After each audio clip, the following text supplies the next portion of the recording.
get started. Welcome back, everyone. It's Ben Nelson with the Tech Intern Show. Today I have with me Tim Lockie of Now It Matters. This is episode 5, so thank you so much for tuning back in. It means a lot. We are on this journey halfway to 10, like Tim just said, so super excited about that. Before we get into Tim, just a little housekeeping things. If you like what you're seeing, want to see more, want to get notified, please subscribe to the YouTube channel, just the red button down below. You can also find the Tech Intern Show on Instagram and LinkedIn. I'm putting out short blurbs and graphics, messages, stuff like that on both of those channels, so go follow along there. That's great content. Now that housekeeping's out of the way, let's get right into it. Tim, I'm going to drop it to you. We'll start with kind of a little bit about yourself and then get into sort of Now It Matters, entrepreneurship, nonprofits, Salesforce, all that good stuff. Great. We'll go question for question at the beginning, right? Yeah. All right. So what do you want to know? Let's go university, school, and then kind of how you found your place in Bozeman. Sure. Yeah. So I was born in Bozeman. So that was, Bozeman found me, I guess. Heck yeah. And my parents met at the local high school over a piece of chocolate cake. And Cute. Then I went to that high school. Now my kids are going to that high school. So I guess it's kind of like Hawks forever for the Lockies. There. Yeah. That's super cool. Yeah. How about you? Where are you from? I'm from Des Moines, Iowa. And so my grandparents took my parents out here when they were my age. And so then it just kind of became a thing of we would come out 2-3 times a year, stay up in Big Sky, ski, fly fish, and Bozeman and Big Sky have kind of become my second home. So I love it out here, and I'm a freshman at Montana State now, so I'm really just getting started. Your first home now. Yeah, something like that. Welcome. I love Des Moines, but this is like a really nice change in pace of scenery, and the people here are incredible, just like Des Moines. So yeah, super exciting stuff. Let's get into a little bit about something that I don't know too much about is sort of the nonprofit Salesforce sort of whole ecosystem that you play with on an hourly basis. Talk to me a little bit about that. Yeah.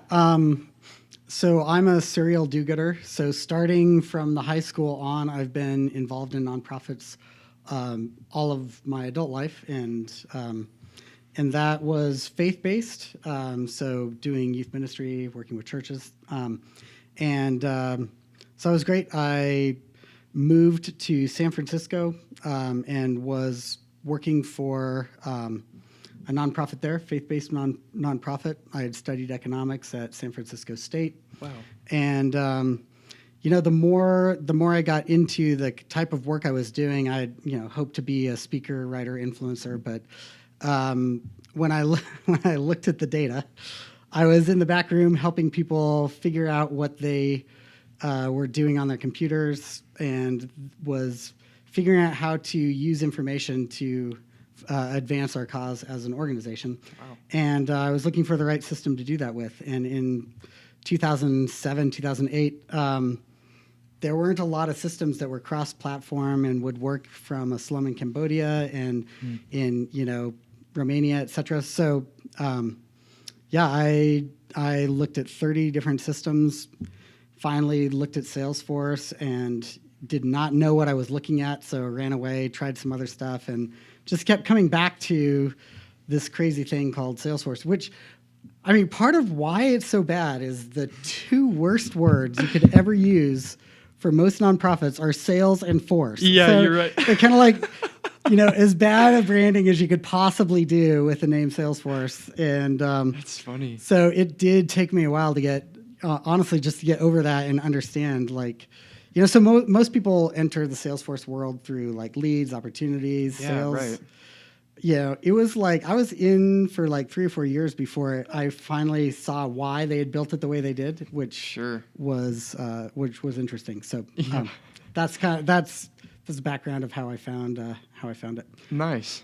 Yeah, I mean, I've been working with You make a good point about how it took you 3-4 years to really figure out what was going on. I've been working with Zenovo as an intern and have loved what I've done so far and learned an incredible amount about the platform. And I feel like I've barely scratched the surface. Yep. And just like basic operations and also sort of the customization that you can do, truly incredible what they've built. And I can understand why they're seeing so much growth in a short amount of time when having customer interactions be so valued now is like the top way to do business. So, and in 2008, it really was possible to just dive into the setup menu and just go like tab by tab all the way, or row by row, I guess, all the way down, and kind of get a sense of what everything did.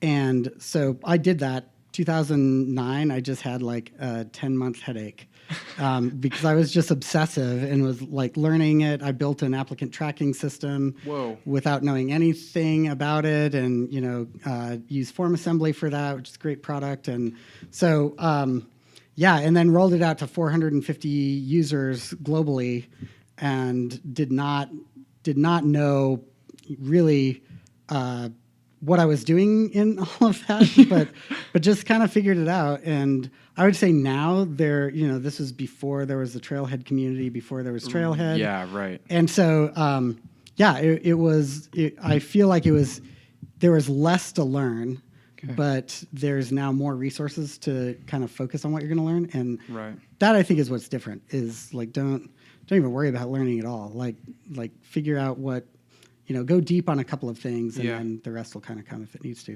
How did you you took so many years to kind of figure out the Salesforce platform and then begin to build things just like off of your sort of different parameters?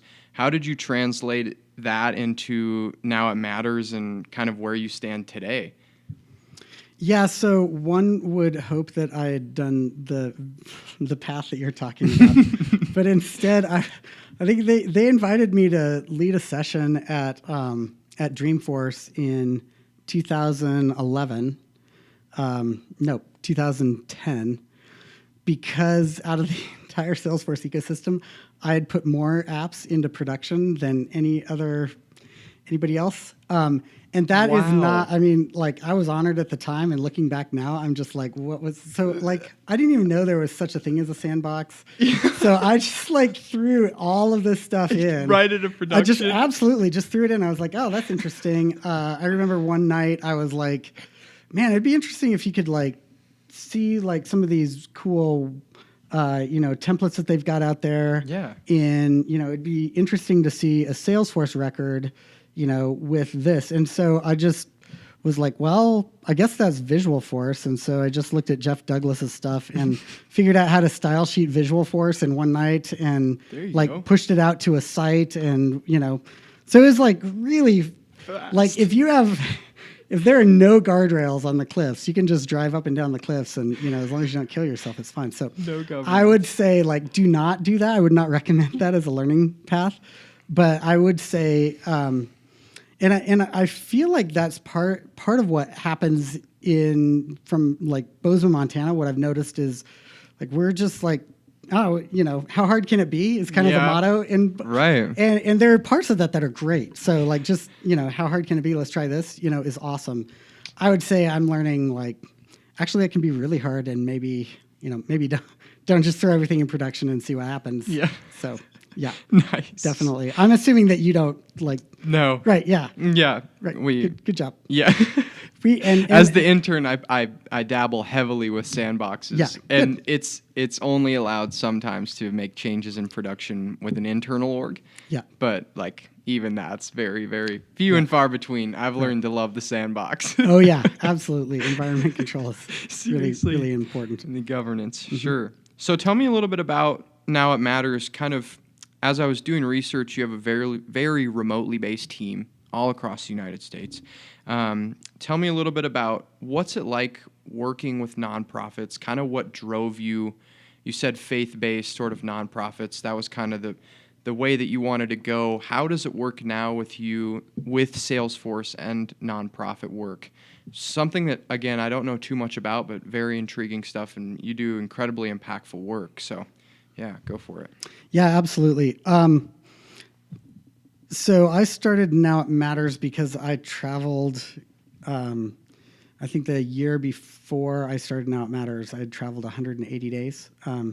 And so, yeah, I was on the road, and I was leaving for a 2-week trip. I think it was either Asia or Europe, and went to say goodbye to my, what was she at the time? I think she would have been 7 at the time. Say goodbye to my 7-year-old daughter, and she I said goodbye, and before she'd always run, give me a big hug, everything's a big deal that Dad's leaving. She looked up and was like bye, and that was it. And and something clicked for me. I was like, the stories that you see in movies or whatever, where it's the dad's out doing all this great work, but his kids don't really know him that much because he's always gone. And I was like, there are choices that I have about what I'm going to do, and this is one of the choices I can make is I'm not going to travel as much. Yeah. And so at that point, I started looking at, what kind of career can I make for myself? And I'd done a lot in Salesforce. They had invited me to speak at Dreamforce, and I unfortunately was out of town, and really started to reflect. I think that this is actually a really viable career, and we had hired a gold level partner to come in and help. After I'd done my initial rollout, I was like, okay, for the next phase of work, that's not me. We need a pro in here. Nice. So we had hired somebody to come in, and I was especially worried about the transaction level automation. And so we hired them to do that. And then they basically seconded me onto their team in order to get the project done and make it more affordable. And then they assigned me that piece to write. So the thing I was most worried about writing, I ended up writing, just somebody else got paid for it. And I was like, wait a minute. You're like, yeah, exactly. I was like, wait. And that project really did not go well. And in retrospect, I would say that is as much me as them. But I also felt like at the time, I was like, this is something I can do. And people, consultants that are great in the for-profit world, don't know how nonprofits actually function, how decisions are made, how what's going on politically affects the climate a lot. So there's a lot of informal ways that things are done that are native to me because I know that. And just as I started to look at consultants, we went through, I think, 4.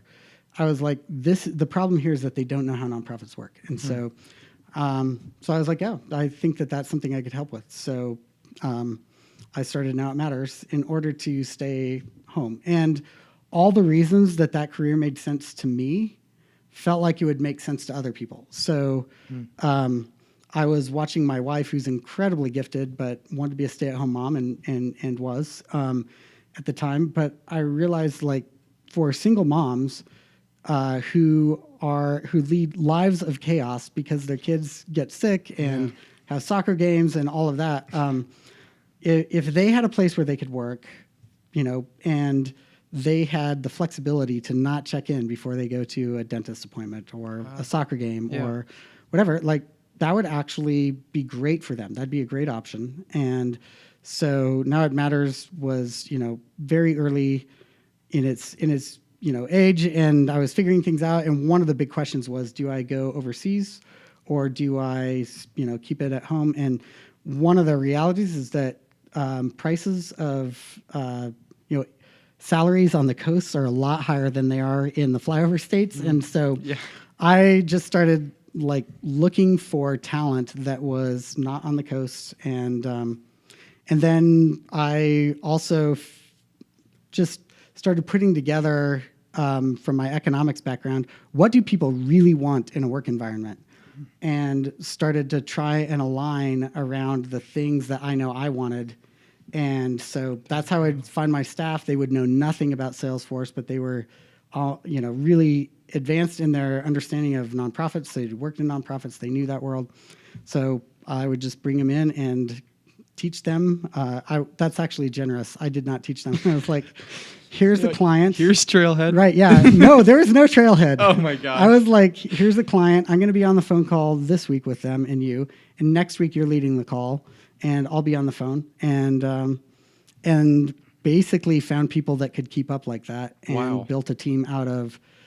So I didn't look for positions. I didn't like put out job descriptions. Yeah. I looked for people who were high aptitude, high alignment with what we were doing. Wow. Wow. And now you've grown to nationwide. How many employees do you have working So we have with you? we have, I think 23 right now, but it's, a little bit complicated. So we do have an overseas team. So we developed a strategic partnership with Daysworks out of India. Shiv spoke at Big Sky Dreamin' last year. And Nice. Yeah, he's a great guy. I met him through the Trailhead community. He's an MVP. And so it was great to hang out with him and see his company. And so yeah, we do have staff there through Daysworks. And then we have staff, like you said, 20 staff spread out over the U.S. Wow. Yeah, it's been it. I personally like remote work a lot better. Yeah. So I have a hard time commuting to any office anyway, and Sure.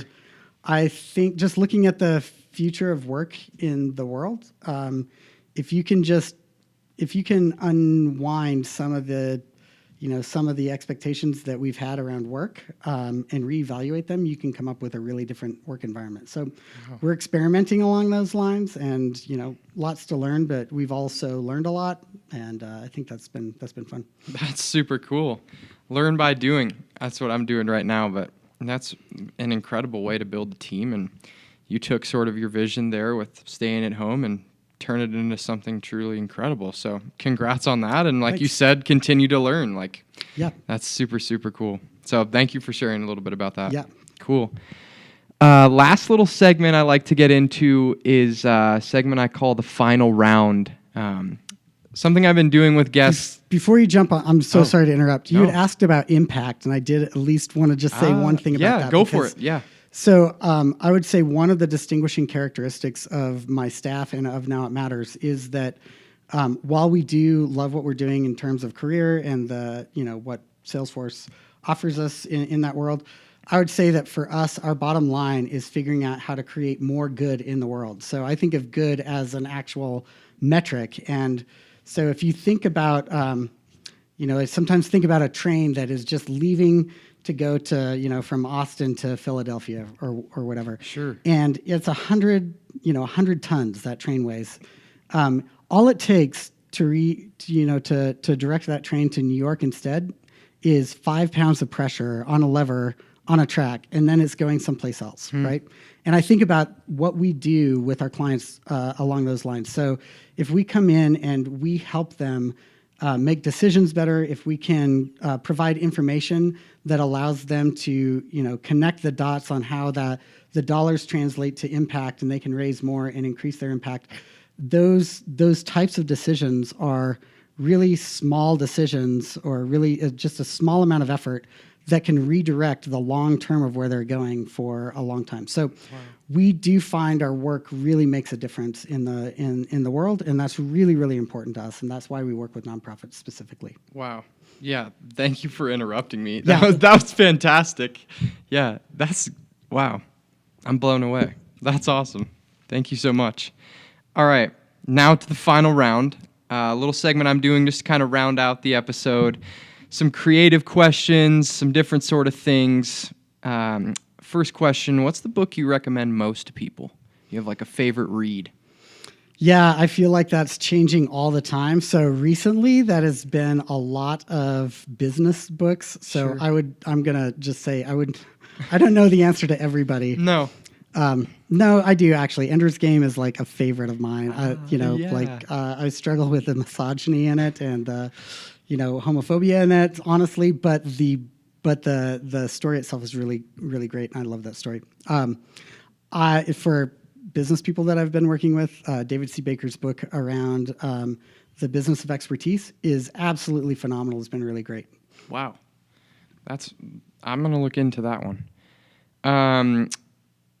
With you like being such a remote worker and with a remote-based team, you said it's hard for you to commute to the office. Where do you find your most creative state? Is it like at your home, on the airplane, sort of in a totally different country? Where do you think you can produce the most creative thought? Airplanes. Yeah. And I would say it's because, especially long haul flights. So when I'm traveling to India or Europe, Yeah. it's so interesting. It's like when the airplane takes off, you're just kind of disconnected from time. Yeah. And that really actually is the case because, however many hours it is when you land, it's a different time zone. And so all of that's interrupted anyway. So we flew back from Europe, my wife and I last week, from Dreamolay, and we landed an hour after we took off. Like, it's just so strange how that works. And so, but in terms of that space, you're just kind of there, and you are able to I'm able at least to look over where we're going and think through higher questions around vision, what our values are, what we're trying to do, how equality is different than equity, and what it would look like to create a company where equity is a bottom line on outputs rather than inputs. So I find that's the space where I do a lot of that. Or I watch movies. Yeah. I love it. What's your favorite either podcast or email subscription that you find most valuable to you when you have time to listen? Yeah. Dave Pell's email Next Draft is just absolutely my favorite. And so I recorded with friends. We did a podcast, did 50 episodes, and I think that's like maybe one of the few podcasts I've listened to because I had to do some of the editing. Nice. So I don't listen to podcasts. I feel really embarrassed to admit that, but I find Next Draft to be a really great summary of what's going on. He calls himself the editor of the internet. So I think that's great. Wow. There's also a local one called the Montana Skim. I've heard of that. Yeah, that's great. So local person around here and or team. And I would say like that's a good one if you're local. Perfect. Last question. What's the best thing about working with Now It Matters? You touched on like your values, your mission. What's like the pinnacle of what you do today? The quality of relationships, hands down. So that's both with my team and also with our clients. Sure. So